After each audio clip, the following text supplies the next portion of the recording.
Disabilities will now come to order. Madam Secretary, please call the roll. Chairperson Moore. Vice Chair Barr. Representatives Monticello. Here. Bratton. Here. Gannon. Haar. Koenig.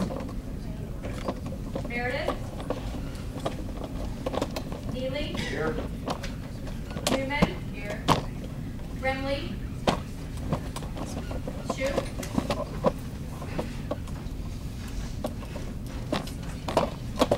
All right, we have 6 present. We don't have a quorum yet. We'll start as a subcommittee, and we now have a quorum. We have a quorum.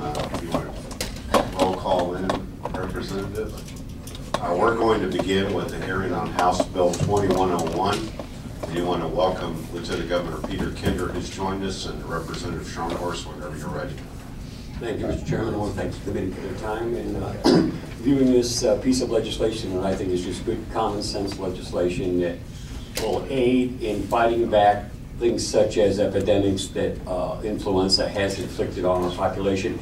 We're in a building that in 1918, under its construction at that time, there was a epidemic of influenza that took over 1 million lives.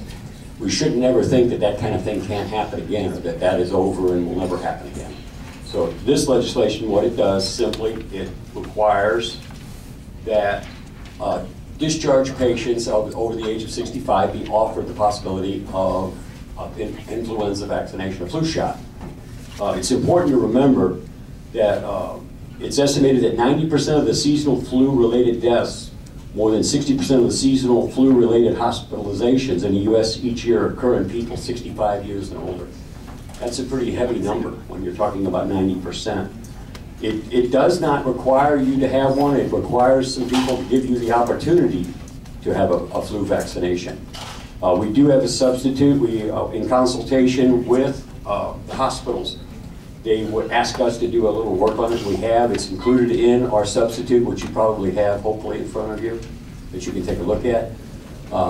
Due to the simplicity of it, I think I could, I'm here to answer any questions, and I do have Governor Kinder here to help out with this bill as well. So with that, I will entertain questions.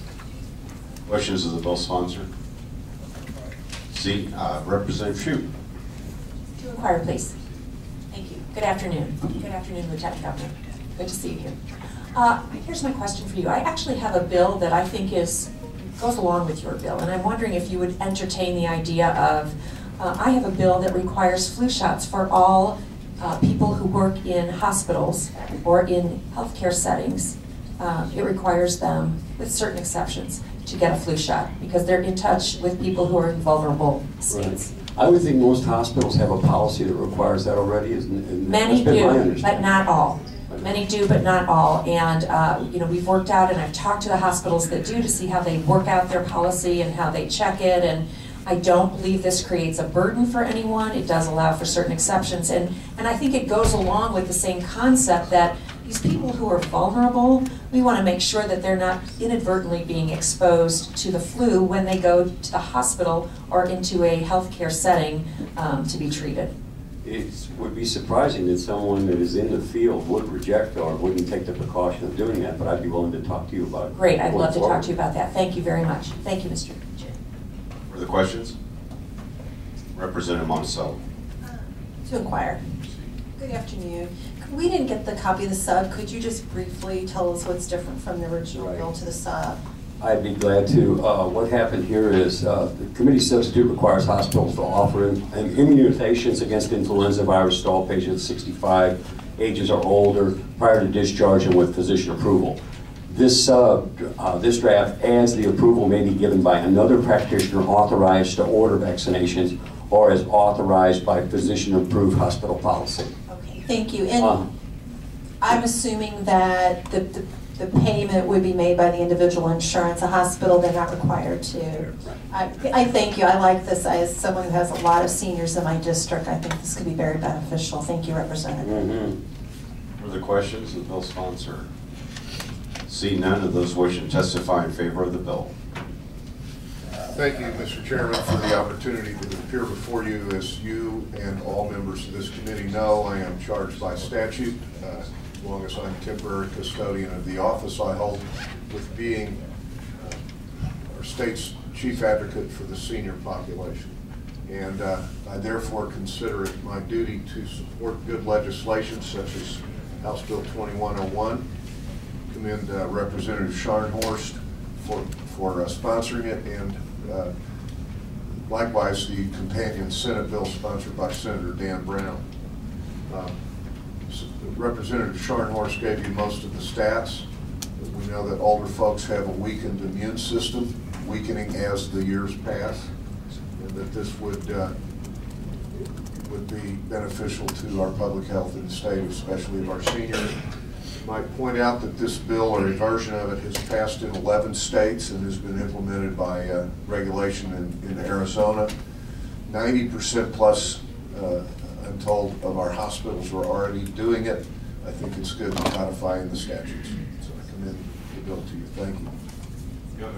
Governor, I'd heard some numbers from a gentleman this morning in my office of a remarkably high number of hospitalizations among seniors that are caused by influenza in seniors that did not get immunizations. Is there anybody that could address those specific numbers, or do you have those by chance? You were I don't at my fingertips, Mr. Chairman, but there may be witnesses, subsequent witnesses who did. All right, very good. Thank you. Any questions of the witness?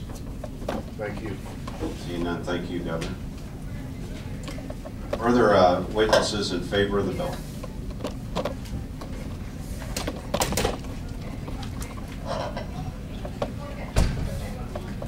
Mr. Chairman, members of the committee, Kenny Jackson with Missouri State Medical Association. We'd just like to go on record in support of this bill. We believe it's a good effort in proactive patient care. So. Thank you. Questions of the witness? Seeing none, any others who wish to testify in favor of the bill? I would really like the gentleman that was in my office just to come forward briefly and share those numbers that he shared with me with the committee on the percentage of hospitalizations affected by influenza among seniors. So. Yes, sir, Mr. Chair. Good afternoon. My name is Steve Ketterball with Sanofi Pasteur, one of 7 influenza manufacturers, and as Representative Scharnhorst pointed out, the CDC urges everyone aged 6 months and older to be immunized for influenza virus, against influenza virus, and they also highlight high-risk areas such as those with diabetes, pulmonary conditions, cardiac conditions, HIV. When you reach 65, because of your age, 65 and older, you automatically become high risk because of a weakened immune system that begins right around age 65. So the data that the CDC has put out is 90% of all influenza-related deaths, 9 out of 10, is at age 65 and older. So that's where we're losing most of our loved ones. And then if you look at just morbidity, hospitalizations, 60% of all hospitalizations are also within the 65 and older population. So again, the CDC has targeted this particular age group as high risk, and I'm sure these numbers had a tremendous amount to do with that. Is there data on what percentage of seniors that are hospitalized with influenza and die did not have the immunization? I don't know that, sir, but I do know the last study done that CDC looked at for hospitalization rates, it was done in 2004 and published in a Journal of American, or JAMA, 200,000 hospitalization rates per year. So if you take that 60% number and put it into that 200,000, you're getting a close percentage of the number of the overall 200,000 hospitalizations that were were seniors, roughly 120,000. Compelling numbers. Yes. Thank you. Any questions of the witness? And we'll need you to fill out and complete a witness form, and thank you for testifying. Any others wishing to testify in favor of the bill? Are there those wishing to testify in opposition to the bill? Any wishing to testify for informational purposes? Seeing none, Representative, do you have any closing comments? No, I don't. I think the witnesses have done a fine job of letting you know exactly the conditions and situation we're facing. Hopefully you can see your way clear to support this kind of legislation, because I want to tell you, aging is everything is cracked up to be. Yeah, very good. We will plan to get the sub that we received at this hour distributed, and we'll exec on this next Tuesday. Thank you, Appreciate Representative. that. Thank you. This concludes the hearing for House Bill 2101. We're going to go on to House Bill 1904. Representative Smith. Representative Galli.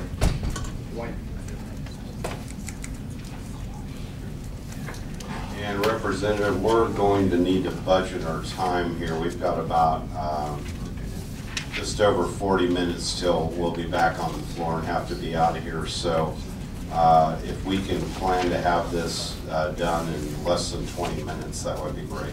We'll see how we do. Do you have any idea how many witnesses you have? You are a generous chairman. There's a few. All right, but we should. I think we can make it happen. All right, take it away, Representative. Good afternoon, everybody. I'm Representative Clem Smith of the 85th District in St. Louis County. I'm here to present House Bill 1904. I'll try to be brief. Very important topic, but I'll try to be as brief as possible. What 1904 would do, it was allow trained sex education professionals to be invited into public schools and will require that voluntary sex education courses to include information both about abstinence, which we all know is the best way to not have unplanned pregnancies, and to talk about the benefits of contraception in the schools as it relates to preventing pregnancies, sexually transmitted infections, and other things, just the emotional part, about sex. This bill requires that voluntary sex courses include medically accurate information on both abstinence and the benefits of contraception and sexually transmitted infections. As you all know, and I'm just going to speak from St. Louis, we got a title in St. Louis City and the St. Louis region of having an issue with sexually transmitted infections. When the list comes out, we're always in the top 5 when it comes to it, and it's all age ranges, from adults, from seniors, down to kids that are in school. A lot of times what happens is, in school, it's just, hey, we'll talk about this one issue, abstinence only, but it's not, to be honest, realistic. It's not what's happening in real life. We all know someone or know of a family with someone with a teenage or high school kid that are unfortunately getting pregnant at a very young age. My girlfriend is a middle school, 7th grade, I believe, English language arts at a school in St. Louis Public. So as she was pregnant with our child, our first child, she also had 2 students that were pregnant and had their children before she did. And these are 14-year-olds. These are, I think one girl was 14 and one may have been 14 or even a little younger. And basically with this bill, what I'm trying to do is bring things up to date. Let's be accurate, let's be honest about what's going on. And let's talk about it, because this could prevent unwanted pregnancies or pregnancies from happening, instead of saying, hey, just don't do it, because we were all children. We all know just saying don't do it didn't necessarily work. This would just add some other options, allow professionals that work in the industry to come into schools and to explain the benefits of a comprehensive way of educating about sexual activity. So I believe there's some witnesses, but Questions of the bill sponsor? See none, I'll Representative Gann. Yes, to inquire. When you say come into the school district, what age level are you referring to? High school, junior high? Yes, yes, actually both. It's age appropriate sexual activity. Unfortunately, it's happening on all levels, all ages, even Right. grade school. But something that an adult would comprehend, and could absorb and understand, would not be shown to someone in elementary school. Right. Part of this bill also includes discussions about sexual predators, about texting that's currently not covered. That's some of the biggest issues. You go to that website that the Highway Patrol has, and you start typing in some zip codes, and you start seeing some red dots, and you're saying, hey, we need to look at this. Or even the show on Dateline that was To Catch a Predator, you start seeing these issues. So it's just to bring it up to date, and I believe younger children need to know. I mean, they're having cell phones in elementary school, so that information should be given to them. I had a new student come in, and she was in the 7th grade, and she wanted to show me some pictures, and I looked at them, and it was her daughter's 1-year-old birthday party. And so I kind of did the math and backed it up, and she got pregnant between the 5th and 6th grade. And so, you know, the earlier, the sooner the better. Representative, looking at the summary, points 2, 3, and 4 of the summary speak of repealing certain sections. Am I understanding this correctly, that you're calling for a repeal or change to where emotional trauma, the risk of dropping out of school, the side effects and benefits, and the emotional and psychological consequences of adolescent sexual activity? Am I reading this correctly, that you're... Yes, let me find what that talks about in the bill. I think I may have left my copy sitting on the table. Here it is. Please excuse me. So you're talking about... I'm just looking at the summary. Oh, yeah. And then I think when you look at the bill, it'll make more sense as opposed to the summary, because you can look at the summary and be extremely disheartened by the bill. But in that one section, it does, and it adds, as the only way of sure, it's talking about abstinence. It says, based on a peer review, going down, abstinence from sexual activity as the only preferred choice of behavior in relations to sexual activity. It's the only way to avoid pregnancy or sexually transmitted. So that repeals a section that talks about adolescent sexual activity. It advises students that engaging in sexual activity will place them at the risk of the higher. I believe that will be included in the other education part. I can't, and please excuse my ignorance, remember the date or the year that this was created, but I think there was some, I don't want to say far overreaching, but there were some things put in there that could be summarized a little better, and that's why that section's there. Yeah, I just, that would be a concern, because it does read in the summary that we're calling for in this bill a repealing of the provisions related to emotional trauma associated with adolescent sexual activity and the higher risk of dropping out of school. And then there's section 3, it says it would repeal the provisions of other side effects and health benefits. And then under section 4 of the summary, it says it would repeal the provisions regarding possible emotional and psychological consequences of pre-adolescent and adolescent sexual activity.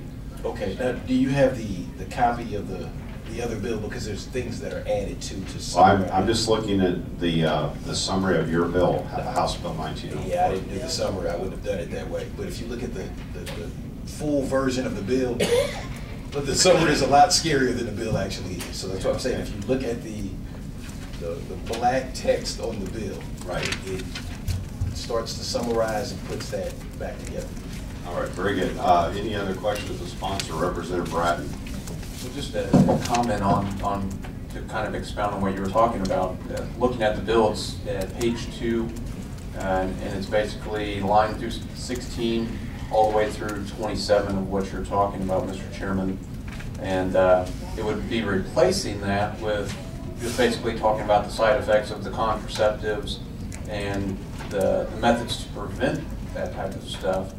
But I would raise concern, just as you would, with removing just kind of the counseling part of that, in period of instruction, with just talking about genital warts and infertility and things of that nature. So I totally agree. In the black and white, it does raise my concern as well with how it's worded. So I think we need to definitely look into that, for sure. Further questions, the witness, Representative Shute. If I might just respond to the last comment that was made. Yes. Thank you. So if you look on line 46 on page 2, section 9, to help pupils develop skills in critical thinking, problem solving, decision making, and stress management in order to make healthy decisions about sexuality and relationships. And I think the way this is written takes out any kind of judgment per se about, says that those judgment decisions will be talked about how do you go about making good, healthy decisions about sexuality without specifically within the bill itself already making those judgments for you. So I do think it addresses that very important concern about the emotional environment and kids having an opportunity to think about making good decisions. So I think it's in there. I think it's just worded differently than it was before. Yeah, Representative, looking at the bill as was alluded to by Representative Bratton, you've got on page 2, beginning with line 24 through 27, you've got that entire section stricken. And then you've got line 43, trying to figure out where that ends. But my bigger concern was looking at page 3, beginning with line 77, that the entire section through the end of the bill, line 89, would be stricken. So that was my question and concern. So anyway, are there any other questions of the bill sponsor? Representative Monticello. To comment, again, if we go up to line 20 on page 2, I think it does about the health benefits and side effects of all contraceptives and barrier methods as a means to prevent pregnancy and to reduce the risk of contracting sexually transmitted infections, HIV, AIDS, and other diseases. Again, I think it is just, to me, it's expanding on the section that was struck above, and again, it takes sort of that, it's just a straightforward manner of saying this. So I see this as being more expansive than just eliminating, because we're talking about, we're still talking about the health side effects of the contraceptives. It just expands upon it. And I think it's important that when we're talking to students, we're giving them all the information we possibly can, because the school districts, they're the ones that are working with these students, and I don't think we should be tying their hands in that regard. So, Representative, I thank you for bringing this bill forward. Further questions or of the witness sponsor, Representative Shute? Just to inquire, please. The section 7 on page 3 that you deleted, Yes. Would you like to talk about that decision? I have a feeling I understand what it's about, but I wanted to give you a chance to. It is currently certain institutions or group are barred from entering a school to talk about sexual education if they provide abortion services, even though they could be the same institution, different wings of it. You've got a sexual education department, but for some reason, because there's another component of the organization that you're a part of, you still can't go in.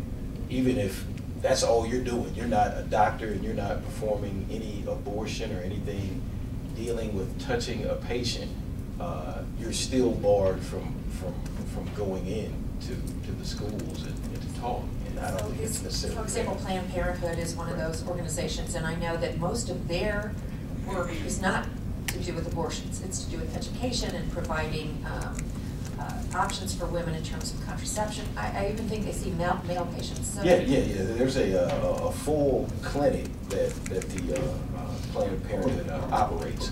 And like I said, it's a wide range of services, just like a hospital might do a wide range of things, but because a hospital does this, does that mean it excludes somebody from this department that is highly educated on a particular topic from doing it? I don't. So do I understand that you're gonna leave it up to the school district or the charter school to make the decisions and to, about who can come in and provide this accurate information to students, and you're gonna require that they publicize, or that they make public the names of the organizations that they're bringing in to? Yeah, to provide that transparency. Right, got it. Okay, thank you. All right, we're going to need to move on. We're going to need to move on to witnesses. We've got about 9 minutes left. I'd like to first see a show of hands. How many are here wish to testify in favor of the bill? All right, those wish to testify in opposition? All right, if you could limit your testimony to about 2 minutes, we'd appreciate it. Thank you. Those wishing to testify in favor of the bill?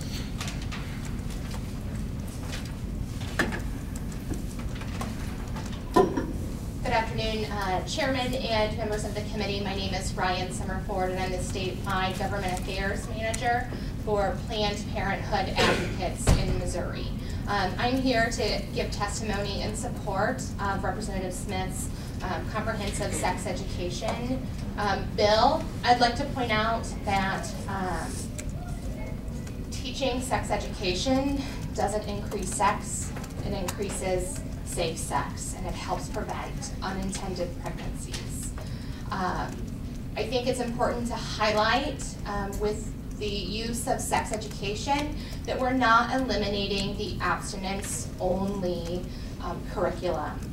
We are, in fact, this bill is hoping to use abstinence and comprehensive sex education that is both medically accurate and age appropriate.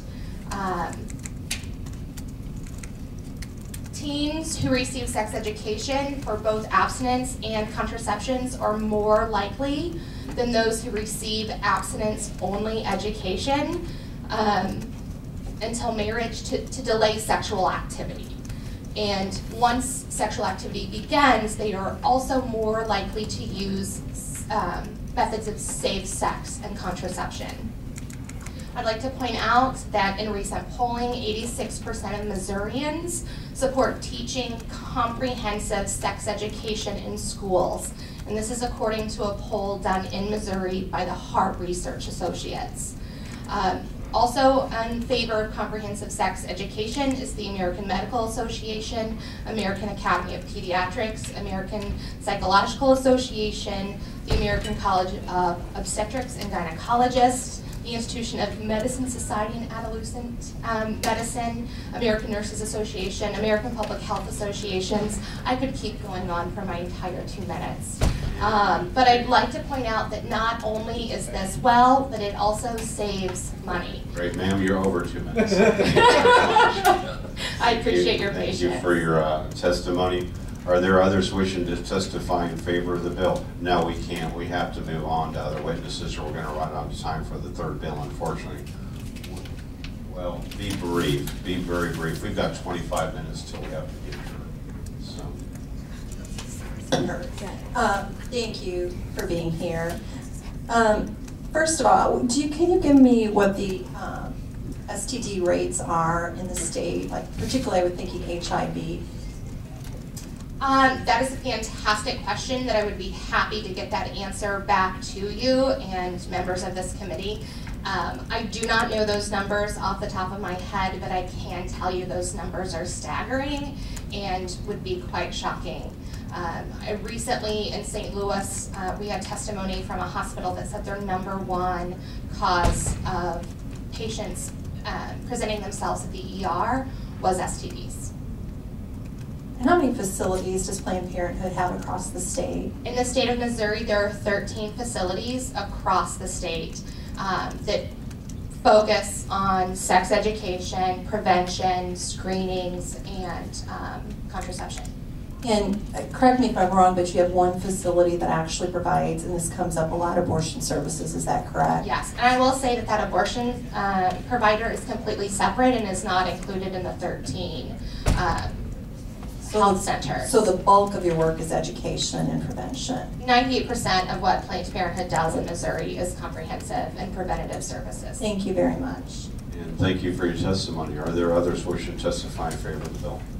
I will want to leave my witness form and information as well, and I do have some additional parents who couldn't make it up here that wanted to give their testimony, and I have witness forms. Very good. We'll submit that in the record. Thank you.